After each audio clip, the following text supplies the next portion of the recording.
Bapak Ibu Saudara yang terkasih dalam nama Tuhan kita Yesus Kristus, Shalom, selamat pagi, apa kabar? Saya percaya bahwa saudara-saudara dalam keadaan sehat walafiat. Berjumpa lagi dengan saya, Ringlan Simanjuntak di pagi hari ini, pada hari Pentakosta. Saya ingin menaburkan firman Tuhan yang saya kutip dari kitab Kisah Para Rasul. Kisah Para Rasul pasal 2, ayatnya yang pertama sampai ayatnya yang keempat. Beginilah bunyi firman Tuhan. Pentakosta. Ketika tiba hari Pentakosta, semua orang percaya berkumpul di satu tempat. Tiba-tiba turunlah dari langit suatu bunyi seperti tiupan angin keras yang memenuhi seluruh rumah di mana mereka duduk. Dan tampaklah kepada mereka lidah-lidah seperti nyala api yang bertebaran dan hinggap pada mereka masing-masing. Maka penuhlah mereka dengan Roh Kudus. Lalu mereka mulai berkata-kata dalam bahasa-bahasa lain, seperti yang diberikan oleh Roh itu kepada mereka untuk mengatakannya. Saudara yang terkasih dalam Tuhan kita Yesus Kristus, hari ini adalah hari lahirnya gereja. Hari turunnya Roh Kudus ke atas para rasul.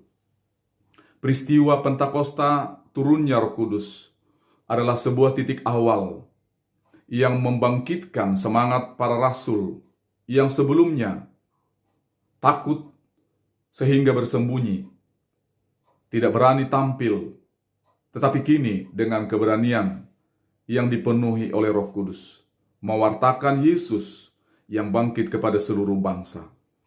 Hari Raya Pentakosta dirayakan orang Yahudi 7 minggu atau 50 hari sesudah Paskah.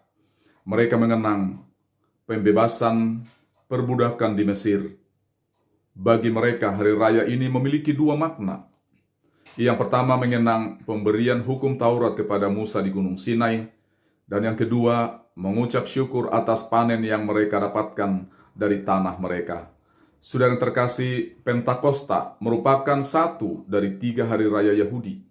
Yang dua lainnya yaitu hari Paskah dan hari Pondok Daun, yang mewajibkan semua orang laki-laki berziarah ke Yerusalem.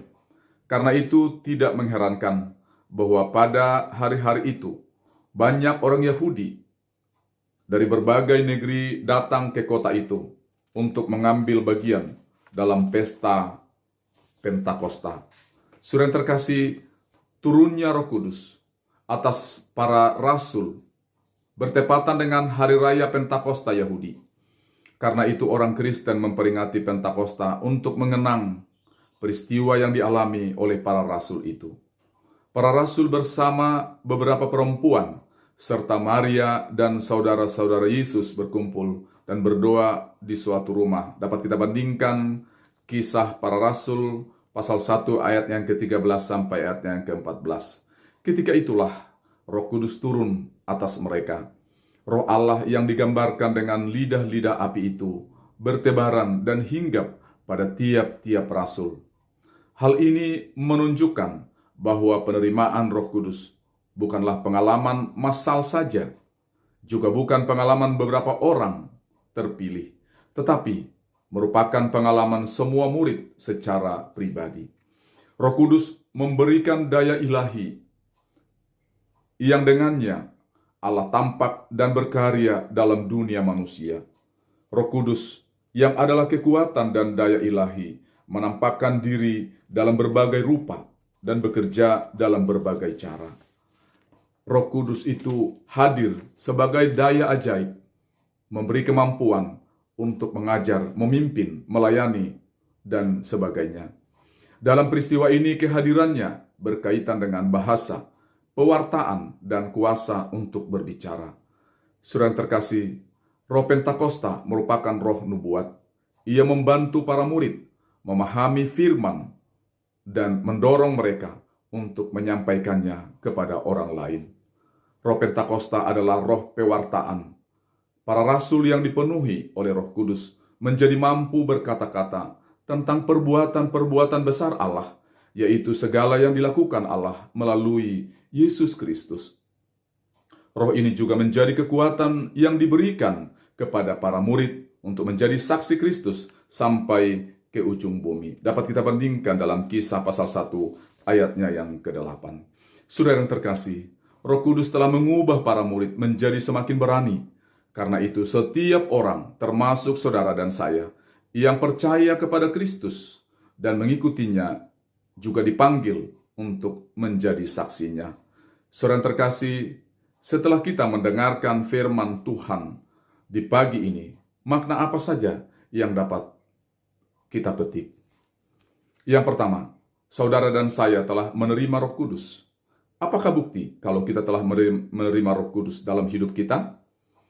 Bukti kehadiran Roh Kudus dalam hidup kita adalah ketika kita telah memancarkan kasih, sukacita, damai sejahtera, kesabaran, kemurahan, kebaikan, kesetiaan, kelemah lembutan, dan penguasaan diri. Yang kedua, Roh Kudus memberikan saudara dan saya kemampuan untuk mengampuni sesama manusia yang bersalah kepada kita. Yang ketiga, Roh Kudus bukan sekedar penghibur, tetapi berperan sebagai pembela, sehingga kita mendapat kekuatan memperjuangkan apa yang benar dan yang bernilai di hadapan Allah. Amin.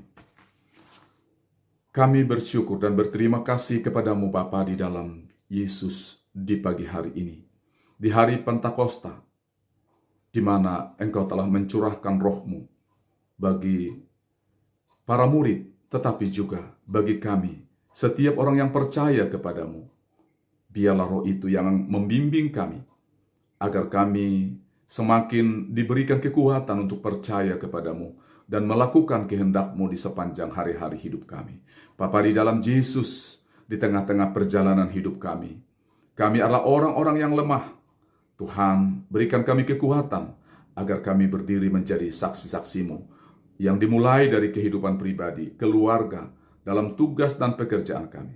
Jadikan kami menjadi anak-anak Tuhan yang mampu untuk memberitakan sebagai alat Tuhan sampai di ujung-ujung bumi.